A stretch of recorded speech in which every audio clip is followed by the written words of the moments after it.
안녕하세요, 여러분. 전 프랜차이즈 미용실을 운영하고 있는 30대 중반 사업가입니다. 미용실 한 곳의 원장도 아니고 프랜차이즈를 운영한다고 하면 놀라시는 분들도 계시던데요. 물론 저도 처음부터 이렇게 성공한 삶을 사는 건 아니었습니다. 금수저는커녕 은수저도 아닌, 그저 성실하게 하루하루 최선을 다해 사는 게 최고라고 생각했던 평범한 부모님에게서 태어났죠. 심지어 제가 중학교 2학년, 남동생이 13살 되던 해 교통사고로 두 분 모두 세상을 떠나셨습니다. 막 사춘기에 접어들 무렵에 고아가 됐지만 그때도 전 마냥 슬픔에 빠져 있기보단 앞으로 어떻게 살아야 할지 끊임없이 고민했어요. 동생을 잘 보살펴야 한다는 엄마의 마지막 유언 때문이 아니었더라도 저보다 더 어린 동생이 이 상처를 잘 극복하게 하고 둘이서 잘 살아갈 수 있는 토대를 마련해야 한다는 생각이 들었거든요. 부모님이 부자는 아니었지만 성실하게 살며 집 한 채는 마련해두고 가셨으니 그나마 다행이라고 생각했어요. 마음 같아선 제가 당장 학교를 그만두고 돈이라도 벌며 동생을 보살피고 싶었지만 또 현실은 그렇지가 않았습니다. 어느 날 갑자기 외삼촌이 들이닥쳐 저희 짐을 싸서는 외할머니가 사는 시골로 저희를 데려갔습니다. 이제부턴 외삼촌이 보살피겠다면서요. 그땐 정말 감사했죠. 독하게 마음은 먹었어도 어린 나이에 얼마나 막막했겠어요. 고작 저도 15살이었는데요. 사는 환경은 달라졌어도 보살피는 어른들이 있으니 힘들진 않겠구나 안심했죠. 외할머니가 돌아가시기 전까진 어느 정도 괜찮았어요. 하지만 외할머니가 돌아가시고 난 직후부터 삼촌과 숙모, 외사촌들의 구박이 시작됐습니다. 대놓고 구박하는 것도 그렇지만 정말 말로 하기 치사한 것들이 더 많았어요. 같이 저녁을 먹는데 저희 남매만 상을 따로 차려줍니다. 자기들 밥상엔 삼겹살 구워 먹고 저희 밥상엔 김치에 굽지도 않은 김, 생간장 한 종지만 달랑 올라와 있는 일은 거의 매일이었어요. 자기들 옷은 세탁기에 돌리면서 우리 남매 빨래는 저더러 알아서 하라고 했죠. 매일 손빨래 해야 했어요. 저희가 뭐 할 땐 보일러 온수도 꺼버려서 샤워도 빨래도 모두 찬물로 해야 했죠. 말해 뭐합니까? 다 지난 일인데요. 너무 어릴 땐 도대체 이게 무슨 상황인지 몰라서 그냥 당했지만 고등학생이 된 후로는 저도 가만히 있지 않았어요. 숙모, 저희 방에 보일러 끄셨어요? 형석이가 감기에 걸려서.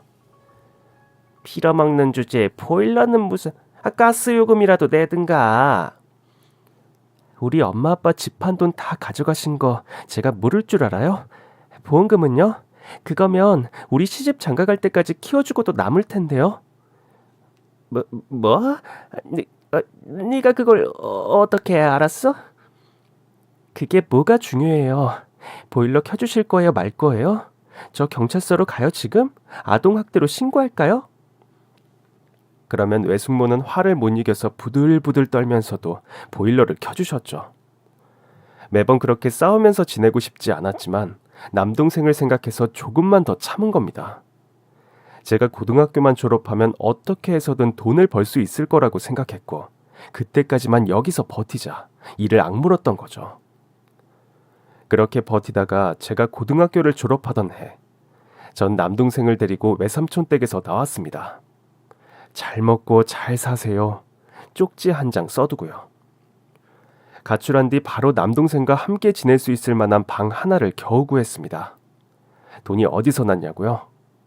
외삼촌네서 나올 때 외숙모 폐물 몇 개를 들고 나왔어요. 우리 집 판 돈, 엄마 아빠 보험금, 그거 다 계산해서 다 들고 나오고 싶었지만 봐줬습니다. 그동안 그래도 데리고 살아준 데 대한 보답이라고나 할까요? 물론 들어오니까 먹고 떨어져라는 마음이 더 컸지만요. 저희 나온 후에 실종신고라도 할 줄 알았는데 그러지도 않대요. 속이 다 시원했겠죠. 아무튼 이후로 전 정말 악착같이 돈을 벌었어요. 새벽엔 노가다 현장에 가서 청소하는 일을 했고 그 일이 끝나면 식당에 가서 점심 설거지를 했습니다. 그게 또 끝나면 또 편의점에 가서 밤새 아르바이트를 했죠.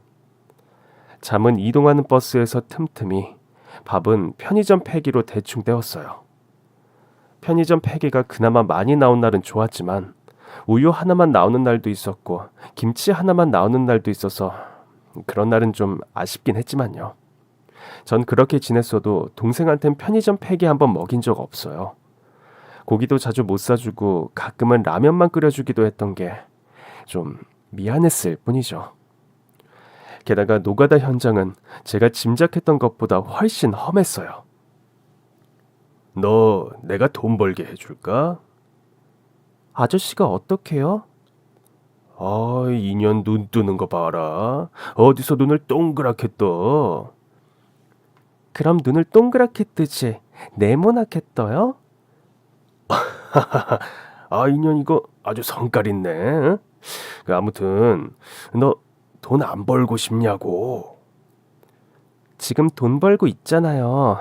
아저씨도 한 푼이라도 더 벌어서 애들 고기라도 사 먹이려면 잡소리 그만하고 시멘트 포대 하나라도 더 나르시지? 아휴, 야, 내가 돈 벌게 해줄 테니까 우리 집에서 라면 먹고 갈래? 응? 지랄하고 자빠졌네. 평생 라면도 못 먹게 만들어줄까? 옆에 있던 톱을 들고 덤볐더니 도망가길래 그 옆에 있던 모래 푸던 삽으로 대가리를 한 대 쳐버렸죠. 더러운 얘기를 짓거린 입도 한 대 쳐맞곤 피 철철 흘리면서 병원에 갔는데 그 이후로는 현장에 안 보이대요. 저 무서워서 도망갔나 봐요. 그게 소문이 퍼졌는지 그 이후로는 현장에서 절 만만하게 보는 사람이 없었습니다. 오히려 절 다들 조심스럽게 대해줬죠. 슬금슬금 피하는 사람도 있었고요. 뭐 꼭 그럴 필요까지는 없었는데 아무튼 저 건드리지만 않으면 안 무는 편인데 말이에요. 그런데 그날은 제가 아무래도 좀 힘이 빠졌나 봐요. 집에 들어가서 기운 없이 축 처져 있는 절 보고 동생이 그러더군요. 누나, 나 대학 안 가도 돼. 그게 무슨 소리야. 대학을 안 가다니.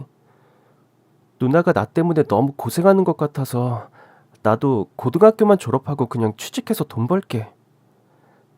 얘 좀 봐라. 누가 너 때문에 고생한대? 내가 나 잘 먹고 잘 살자고 하는 거지. 뭐가 너 때문이야. 쓸데없는 소리 하지 말고 빨리 학원이나 가. 자, 여기 이거 가지고 저녁 꼭 사 먹어. 동생 잘 되길 바라는 마음, 동생은 고생하지 않길 바라는 마음이 당연히 있었지만 동생 때문에 내가 고생한다, 그런 생색 같은 건 내지 않았어요. 그 어떤 부담도 주고 싶지 않았죠. 고생하기로 한 건 제가 선택한 제 몫이고 그 짐을 동생과 나눠질 순 없었습니다. 고생은 저 하나로 족하죠. 엄마 아빠도 그걸 바라셨을 거고요. 물론 저도 고생하지 않았다면 더 좋아하셨겠지만요. 하지만 뭐 인생이 하루 이틀에 끝날 것도 아니고 이 고생이 죽을 때까지 계속될 거라고 생각하지도 않았어요. 언젠가 끝은 있다는 생각과 늘 더 좋아지는 동생의 성적표만 보면 다 보상받는 것 같았죠. 솔직히 잘 모르겠어요. 제 옆에 동생이 없었다면 어쩌면 생각도 하기 싫으네요. 그런 생각은 1도 한 적 없었던 걸로 하죠. 제 고생에 보답이라도 하듯 동생은 한 방에 대학에 합격했어요. 그래서 제 고생 끝 행복 시작이었냐고요? 설마요. 그럴 리가요. 대학 등록금이 얼마나 비싸게요. 이러다 좀 있으면 장가도 간다고 할 텐데 제가 더 열심히 살아야죠. 여전히 전 밥을 굶어도 동생은 친구들한테 꿀리는 거 죽기보다 싫었어요. 어디 가서 주눅 들지 말라고 옷도 신발도 다 메이커로 사주고 용돈도 더 두둑하게 쥐어줬죠. 형서가, 넌 무슨 미팅 같은 거 안 해? 미팅을 왜 해? 왜? 이제 너 대학생인데 연애도 하고 그래야지. 누나, 내가 지금 한가하게 연애나 하고 그럴 때야? 지금 안 그러면 언제 하게? 동생은 저 고생하는 거 다 안다면서 자기가 하루라도 빨리 졸업하고 취직해서 누나 이제 편하게 살게 해줄 거라고 말만으로도 고마운 얘기를 하더라고요. 눈물 날 뻔. 결국 동생은 몇 번은 장학금까지 받으며 조기 졸업을 했고 졸업과 동시에 취직도 했습니다. 알아주는 대단한 곳은 아니었지만 그게 뭐 중요한가요? 정말 너무 기뻤어요. 그래도 그땐 저 안 울었습니다. 왠지 제가 울면 뭔가가 다 끝나버릴 것 같은 그런 생각 때문에 정말 눈물 나는 순간에도 볼을 깨물며 꾹꾹 참았다고요. 동생도 이제 취직을 했겠다. 전 한숨은 돌릴 수 있게 됐습니다. 지금까진 동생의 뒷바라지만 하며 살았다면 이제부터라도 절 위한 뭔가를 해야 된다고 생각했죠.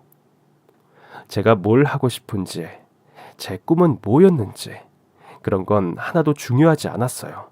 다만 돈을 벌어야겠다고 생각했고 그러기 위해서 내가 할 수 있는 일이 뭔지를 찾았습니다. 그렇게 찾은 게 바로 미용 기술이었어요. 제 머리에 실험한다고 태우고 잘 나가며 남들보다 두세 배로 악착같이 공부했어요. 덕분에 같이 시작한 다른 사람들에 비해 훨씬 빨리 어시스트로 일을 시작할 수 있었고 미용실 옮겨 다닐 때마다 거기서 제일 잘하는 사람 옆에 딱 붙어보고 배웠어요. 덕분에 실력도 부쩍부쩍 늘었고 어시스트 3년 만에 동네에 작은 제 미용실을 차릴 수 있게 됐습니다. 아가씨가 이렇게 손재주가 좋아. 난 여기 생기고 나서부터 여기밖에 안 오잖아. 아, 그러게. 아니, 우리가 이렇게 몇 년째 단골인데 서비스도 좀 해주고 그래야 되는 거 아니야? 아이, 그래. 오늘은 좀 서비스 좀 해줘봐, 뭐. 아이, 트리트먼트인지, 그거 좀 해줄래? 아유, 어머님들 큰일 날 소리 하시네. 솜 씻는 데서 하시려면 그만한 값 지불하시는 게 당연하죠. 서비스는 실력 달리는 사람이 미안해서 주는 건지도 모르세요? 그런가? 얘기가 그렇게 되나? 하긴 야쿠르트 무제한 리필 서비스만 해도 좋지 말 그래. 아, 말 나온 김에 그거나 하나 꺼내 먹어야겠다.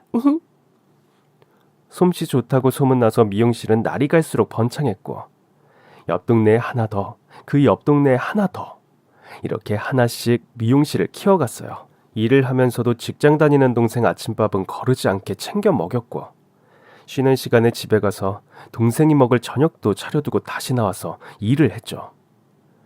동생한테 티낸 적은 한 번도 없지만 동생이 잘 되는 거, 그거 하나만 보면서 살았다고 해도 과언이 아닙니다. 안 삐뚤어지고 착하게 성실하게 자라준 거, 직장도 열심히 다니는 거 다 너무 고마웠어요. 다만 한 가지 아쉬웠던 건 동생이 그때까지 연애를 한 번도 해보지 않았다는 거였어요. 나는 혼자 살아도 괜찮은데 넌 안 그랬으면 좋겠다, 누난. 뭐야, 누나. 너무 이기적인데. 누난 되고 난 왜 안 돼? 그건 네가 더 많이 행복해졌으면 좋겠어. 꼭 결혼한다고 행복해지나? 그런 건 아니지만 네가 좋은 여자 만나서 결혼하고 너 같은 자식 낳아서 사는 거 보면 소원이 없겠다.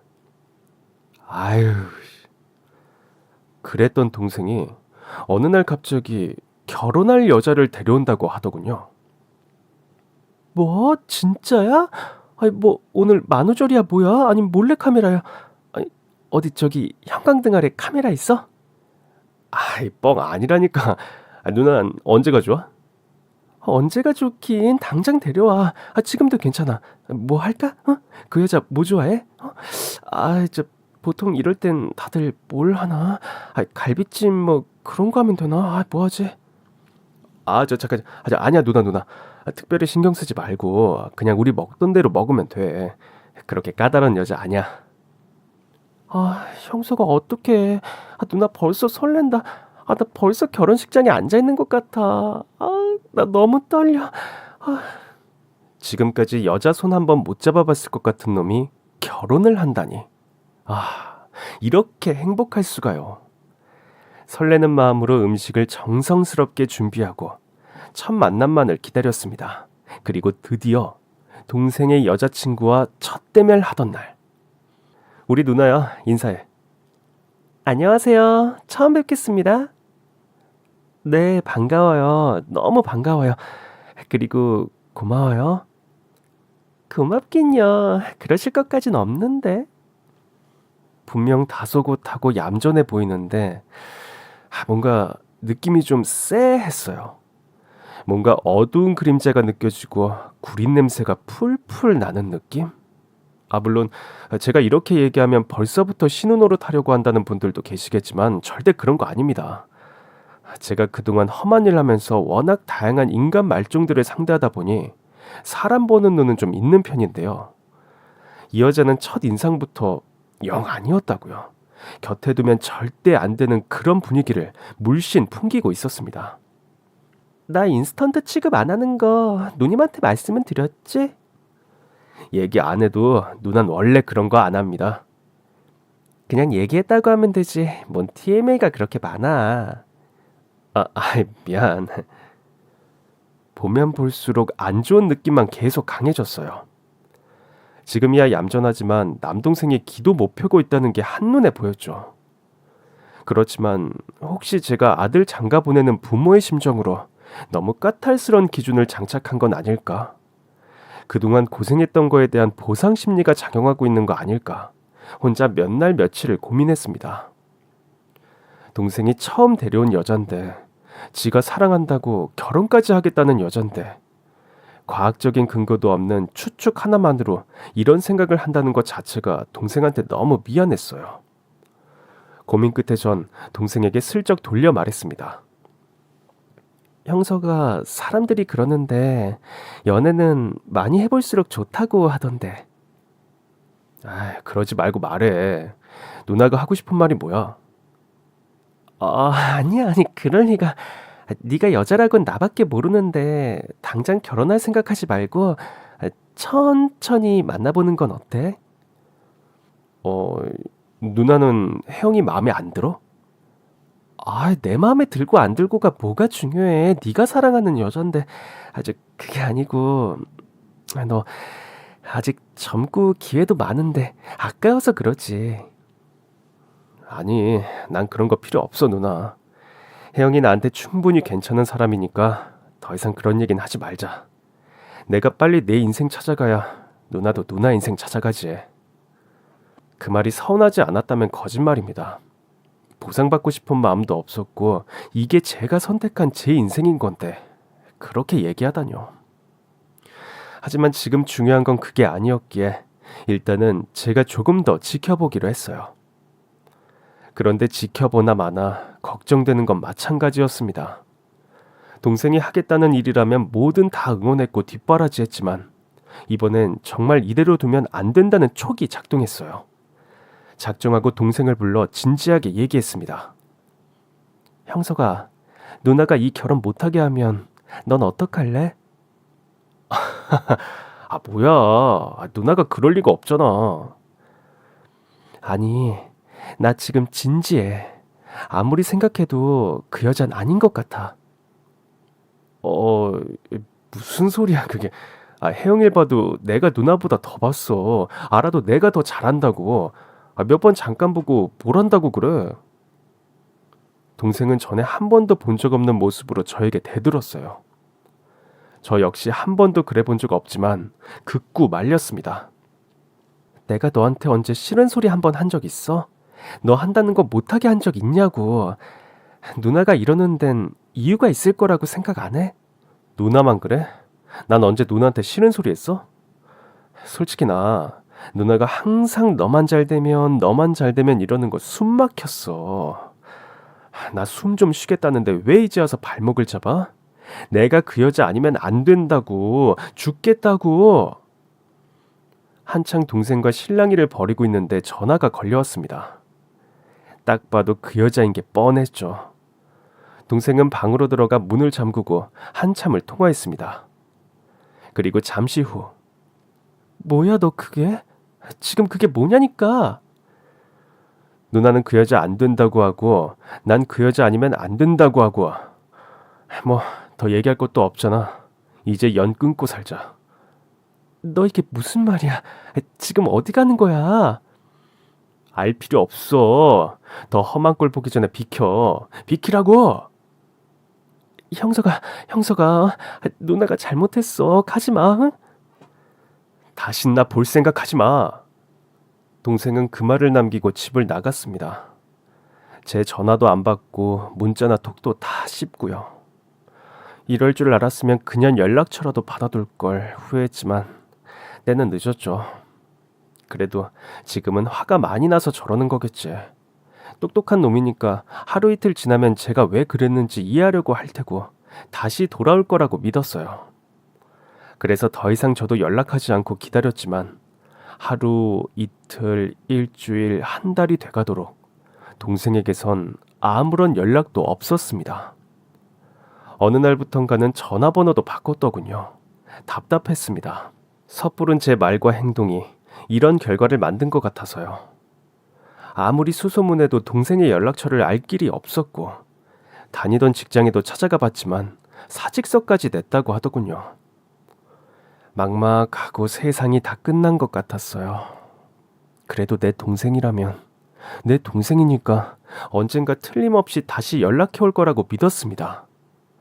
그냥 좀 길게 해외 출장 갔다고 생각하기로 했어요. 전화도 잘 안 터지는 곳에 간 거라고요.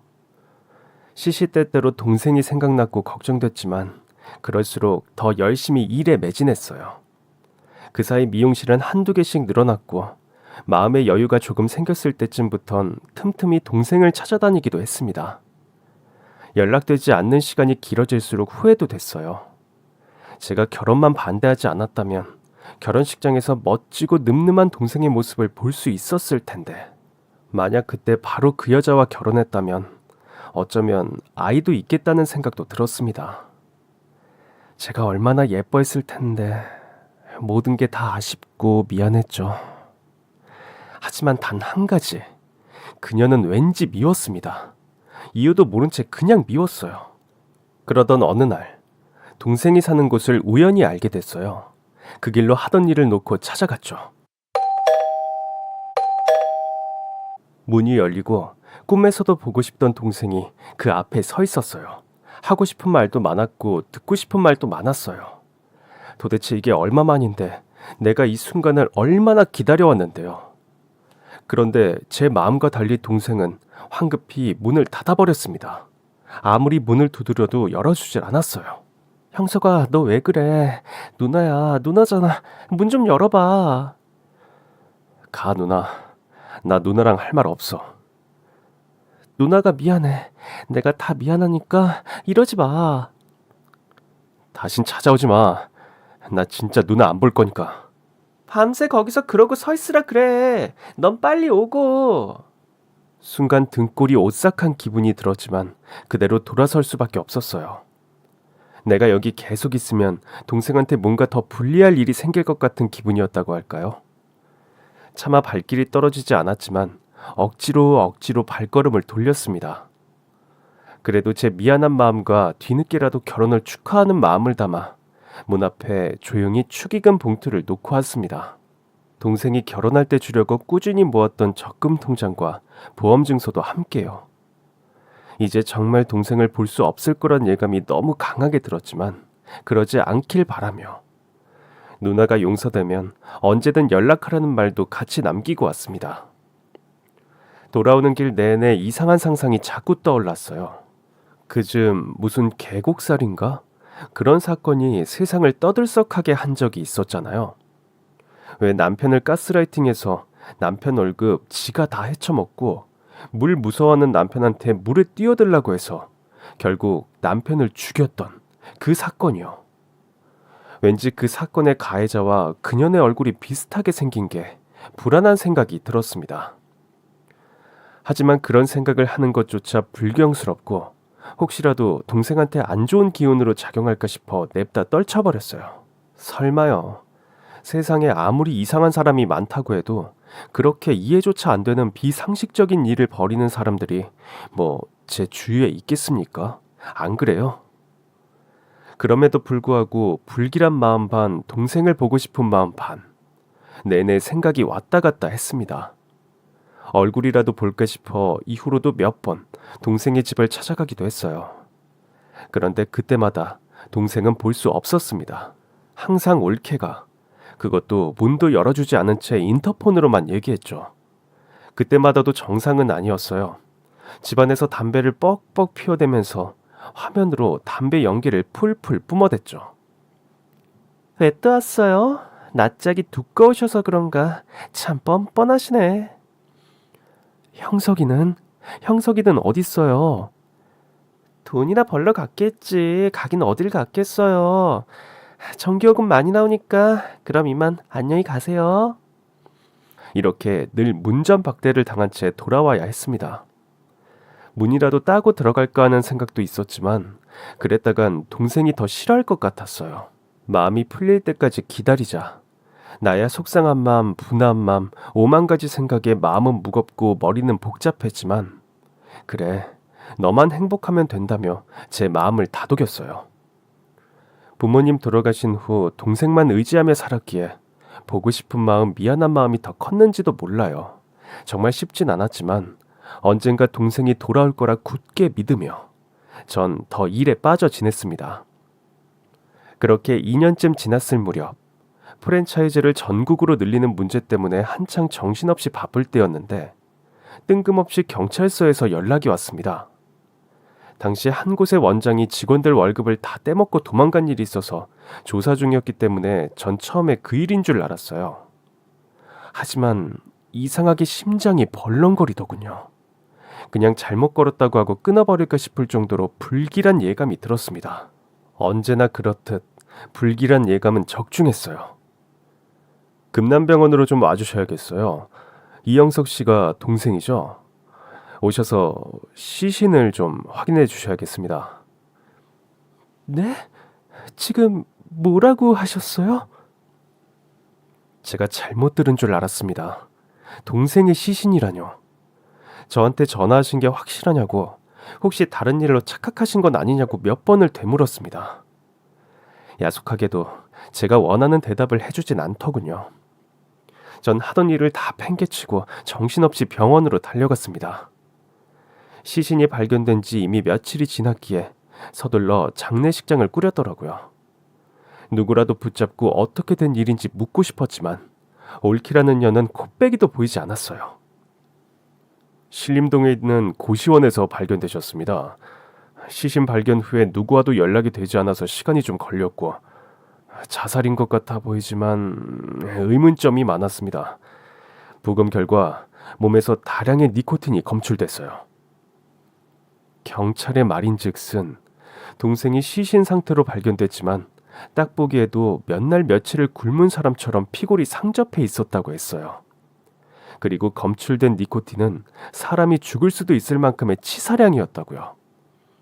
당장 그년을 찾아 모가지를 비틀어도 속이 시원하지 않을 것 같았지만 일단은 동생의 장례를 잘 수습하는 게 먼저였습니다. 믿을 수가 없었어요. 믿기 싫었습니다. 끝내 얼굴 한번 보지 못했는데 이렇게 말도 안 되는 억울한 죽음이라뇨. 횡한 장례식장만큼이나 영정사진 속에서 웃고 있는 동생의 얼굴이 쓸쓸하고 횡해 보였습니다. 저한테 무슨 말이라도 하고 싶은 얼굴이었어요. 제가 다 알아주길 바라는 그런 얼굴이었다고요. 불쌍한 내 동생. 도대체 무슨 일이 있었던 걸까요? 동생의 장례를 마친 후 정신이 조금 차려지고 보니 도저히 가만히 있을 수만은 없겠더라고요. 수소문 끝에 실력 있는 사립탐정을 찾았고 돈은 얼마가 들어도 좋으니 동생의 결혼 이후의 생활에 대해 알아봐달라고 부탁했습니다. 아주 작은 단서라도 좋으니 뭐든 찾아달라고 했습니다. 그리고 전 동생이 발견됐다는 원룸을 찾아갔죠. 지금 무너져도 전혀 이상하지 않을 다 쓰러져가는 건물에 정말 사람 몸 하나 딱 누울 만큼밖에 안 되는 크기의 원룸이었어요. 눈물이 폭풍처럼 터져나왔습니다. 그 조그마한 방에서 혼자 얼마나 외롭고 힘들었을까요? 진작 알아주지 못해서 잘 살겠거니 나 편한 대로 생각했던 내가 미워서 한참을 꺼이꺼이 울었습니다. 쓰레기통에 가득한 컵라면 용기, 각종 일회용품들, 밥이란 걸 해먹었던 흔적은 보이지 않았어요. 그때가 한겨울이었는데도 두툼한 솜잎을 한 장 없었습니다. 얼음 몸 하나 다 가리지도 못할 정도로 작고 얇은 이불 한 장이 전부였어요. 추웠겠구나, 배고팠겠구나, 외로웠겠구나, 무서웠겠구나. 동생이 만나주지 않는다고 했어도 매일 찾아갔더라면 이렇게까진 안 됐을 텐데 후회와 자책이 몰려왔습니다. 몸도 마음도 무겁게 집으로 돌아와 동생을 잃은 슬픔과 나 때문이라는 자책으로 아무것도 하지 못한 채 끙끙 앓아 누운 지 2주 되던 날, 집으로 소포가 하나 도착했어요. 발신자는 없었죠. 열어보니 거기엔 동생이 쓴 편지와 함께 두꺼운 다이어리 하나가 동봉돼 있었습니다. 미안해 누나. 언젠가 누나가 이걸 보게 된다면 힘들어도 끝까지 읽어줘. 부탁할게. 동생의 편지는 그게 전부였어요. 옆에 놓아두었던 다이어리를 한참 동안 들여다보고 있었습니다. 불길했거든요. 목에 칼이 들어와도 열지 말았어야 할 판도라의 상자가 제 앞에 있는 것 같았어요. 볼까 보지 말까 수도 없이 고민했습니다. 하지만 결국 전 판도라의 상자를 열었습니다. 다른 누구도 아닌 사랑하는 동생, 미안한 동생이 분명 부탁한다고, 힘들어도 끝까지 읽어달라고 했으니까요. 하지만 미처 한 장도 채 읽지 못하고 전 다이어리를 덮어야 했습니다. 거기에 적힌 내용을 보고 있자니 숨을 쉴 수가 없었거든요. 남동생의 다이어리엔 올케라는 인간이 동생에게 했던 악행들이 모두 적혀 있었습니다. 날짜별로 아주 상세하게요. 6월 4일, 힘들어서 야근을 하지 못하고 퇴근했더니 저녁을 주지 않았다. 6월 9일, 유일하게 교통비로 쓰는 카드를 막아버렸다. 출근은 해야 해서 새벽 3시 반에 일어나 회사까지 걸어갔다. 6월 15일, 집에 오니 비밀번호가 바뀌어 있었고 안에선 아내의 신음소리가 들렸다. 다른 남자와 히히덕대는 소리도 같이 들렸다. 밤새 문을 열어주길 기다리며 문 앞에 앉아있다가 잠이 들었다. 7월 2일, 회사에서 휴가 보너스 나온 거 왜 꿀꺽하냐며 당장 내놓으라고 지랄을 한다. 지난달에 카드 대출 받은 거 막느라 다 썼다고 했더니 내 돈을 왜 네가 맘대로 쓰냐며 내 머리 끄댕이를 잡고 날 내동댕이 쳤다. 귀 뒤에서 피가 나왔지만 숨소리도 내지 말래서 닦을 수도 없었다. 10월 4일, 배가 너무 고파서 삼각김밥 하나만 딱 먹으면 살 것 같았는데 주머니에 잔돈이 없었다. 200원이 모자라서 삼각김밥을 먹지 못했다. 8월 30일, 내가 자기 몰래 비상금을 만들었다면 날 두들겨 팼다. 몸에 담배빵이 하나씩 늘어간다. 9월 3일, 누나가 왔다 갔다며 또 지랄을 한다. 네 누나년 이 집에 또 오게 했다간 죽여버릴 줄 알라고 했다. 10월 2일, 꼴도 보기 싫으니 나가라고 날 쫓아냈다. 일단 친구한테 부탁해 작은 고시원빵 하나를 얻었다. 11월 9일, 나 몰래 회사에 사직서를 내고 퇴직금을 정산받아갔다. 그거 나 믿고 있었는데 망했다. 11월 12일, 자기 애인이랑 매일같이 여기로 찾아와 돈을 달라고 한다. 기운이 없어 노가다를 해서 돈을 가져다 주는 것도 버겁다. 여러분 혹시 눈물이 앞을 가린다는 게 무슨 말인지 아세요? 그런 적 있으세요? 정말 말 그대로예요. 제 몸속의 모든 수분이 다 눈물로 빠져나오는 것 같았습니다. 아무것도 읽을 수가 없었어요. 눈물이 앞을 가려 보이지 않았거든요.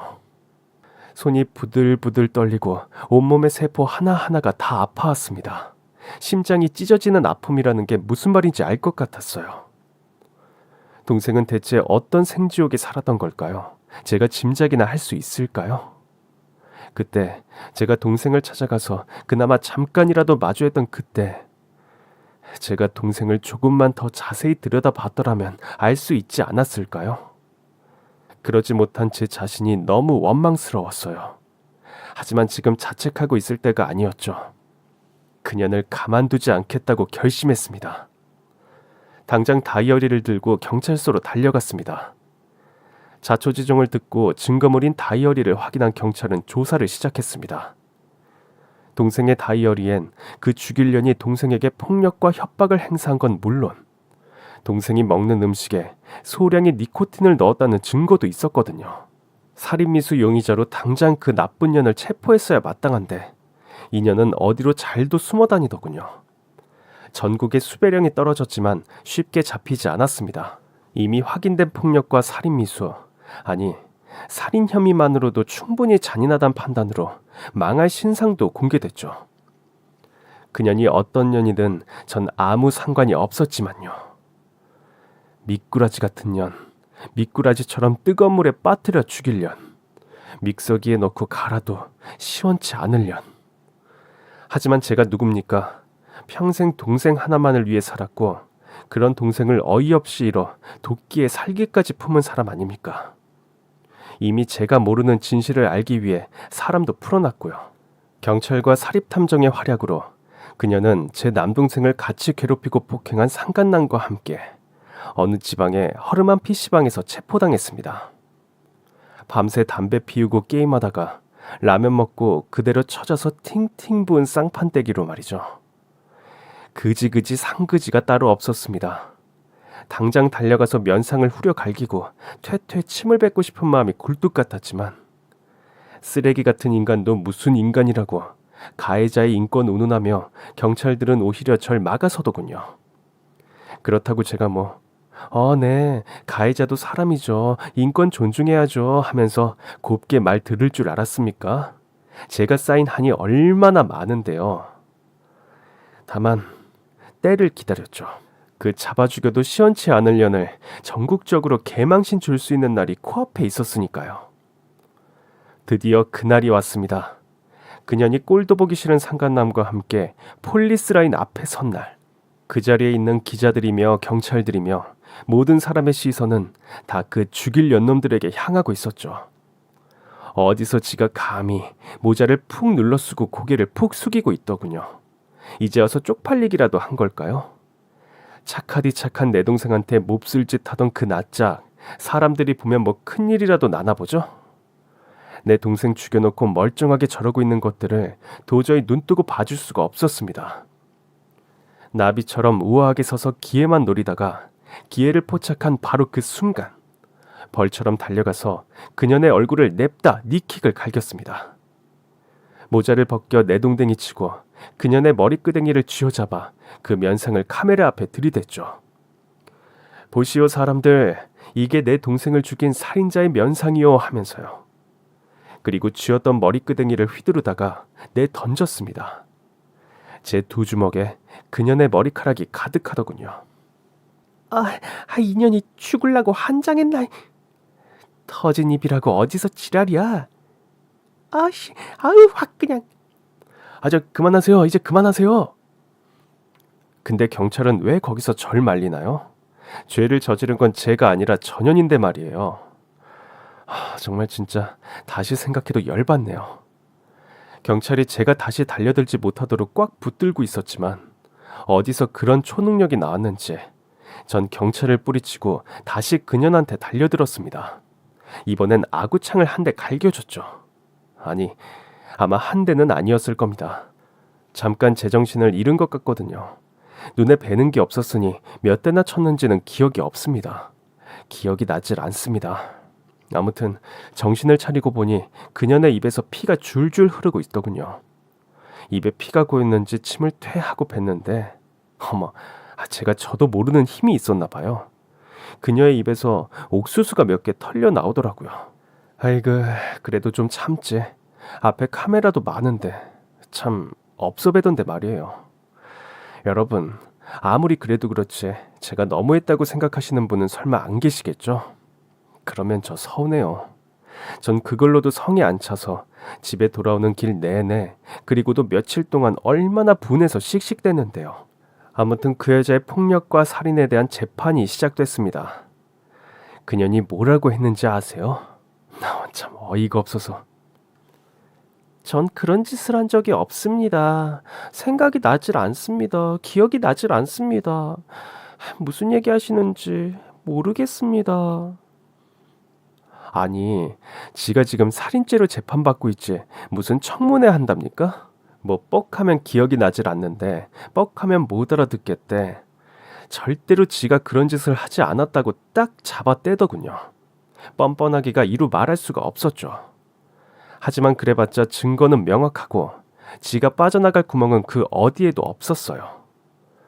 길고 긴 재판 과정 끝에 드디어 판결의 날이 다가왔습니다. 피고인은 불륜관계를 맺고 있던 공범과 모의하여 오랜 시간 동안 남편인 피해자에게 폭력을 행사하고 재산을 갈취하였다. 피해자의 인격을 존중하지 아니하고 사람답게 살 권리마저 무시했으며 무엇보다 오랜 기간에 걸쳐 피해자에게 치사량의 독극물을 먹게 하여 살인에 이르렀다. 피고인은 초범이고 일부 사실을 인정하고 자백하였으나 폭력과 살인의 증거는 명백하고 그럼에도 피고인은 전혀 반성하는 기미가 보이지 않으므로 피고인을 무기징역에 처한다. 그년뿐만 아니라 함께 가담했던 상간남까지 모두 무기징역을 선고받았어요. 제 마음 같아선 사형, 아니 중세시대처럼 광장 한복판에 매달아 두고 죽을 때까지 돌팔매질을 해도 모자란 심정이었지만 무기징역이면 적어도 제가 죽을 때까진 길 가다가 우연이라도 그 면상을 마주칠 일은 없다는 거잖아요. 모범수나 뭐 그런 걸로 빨리 나을 수도 있지 않나? 그런 것도 있잖아. 왜 사면 같은 거. 제 얘기를 이미 알고 있는 미용실 손님들은 혹시라도 그런 일이 있으면 어쩌나 걱정까지 해주셨지만 그 년놈들 하는 꼬라지 봐선 절대 그럴 일은 없을걸요. 뭐 설사 100만 분의 1 확률로 나오게 된다 쳐요. 그럼 전 뭐 가만히 있겠습니까? 제 남은 인생 다 걸고 그년한테 끝까지 복수할 겁니다. 동생을 잃은 슬픔과 동생을 그렇게 만든 그년에 대한 분노는 쉽게 풀리지 않았어요. 하지만 제가 시리에 빠져서 아무것도 하지 못하고 지내는 걸 동생도 원하지 않았을 거라고 생각했죠. 전 다시 예전에 독하고 기운 세고 기센 여자로 돌아가야 했습니다. 앞으로 어떻게 하면 미용실 사업을 더 키울 수 있을지 요즘은 그 고민도 한창이고요. 제가 그 살인마 연놈들 포토라인에서 본의 아니게 얼굴이 공개되는 바람에 뭔가 이미지를 그래서 저희 프랜차이즈 직원들 중 뜻을 같이 하는 몇 명과 함께 교도소 봉사활동을 시작했어요. 남자들이야 다 삭발이지만 그래도 여자들은 머리빨 중요하잖아요.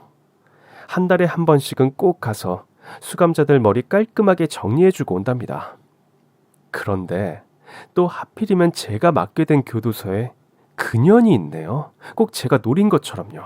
저에게 몇 번 머리를 하며 저와 좀 친해진 여자 수감자들 중 몇 명은 제가 그년에게 죽임을 당한 피해자의 누나란 사실을 알곤 신나서 그년의 교도소 생활 얘기를 들려주었습니다. 언니 여기는요 죄명이 곧 계급이걸랑요? 어머 그래요? 네, 그래서 사람 죽이고 들어온 것들은 여기서도 대장이에요. 뭐 절도 이런 애들은 찍소리도 못하고 기어다녀야 되걸랑요. 그럼 그년도 큰 소리 떵떵 치고 있겠네. 막 상납 그런 거 받으면서. 에이 무슨 그런 선한 말씀을. 그년은 예외예요. 어찌나 싸가지가 없는지. 우리가 몇 명 모의해가지고 그년 싹을 싹 죽여놨잖아요. 어떡해요? 그년은 여기 머리하러도 못 오잖아요. 왔다간 그냥 내가 모가지를 확 그냥 비틀어 버리려고요. 쌍판떼기라도 보면 또 한번 싸대기를 날려주려고 했는데 좀 아쉽긴 하더라고요. 그런데 수감자 동생들이 제 마음을 어떻게 알았는지 한 번은 그년을 고이 모셔왔대요. 그런데 아직도 여전히 뻔뻔하기가 그지 없었습니다. 난 머리빨이 생명이라서 지저분해 죽겠어.